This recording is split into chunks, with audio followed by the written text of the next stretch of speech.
Have you ever noticed trauma survivors have a very specific sense of humor? Like wildly inappropriate timing, a little dark, and maybe slightly concerning? Well, there's actual neuroscience behind that. Dark humor happens to be one of the brain's favorite survival tools. When the brain encounters stress, fear, or trauma, the nervous system is flooded with stress hormones.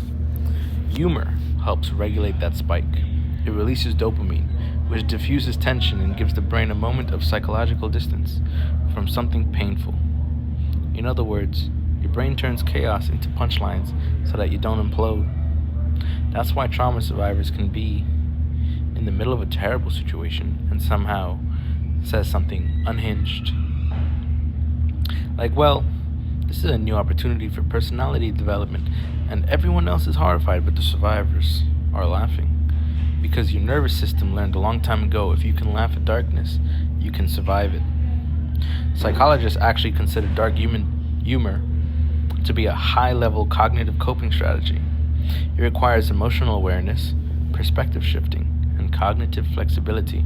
So when survivors crack jokes about their own chaos, it's not because they're broken, it's because their brain learned how to metabolize stress creatively.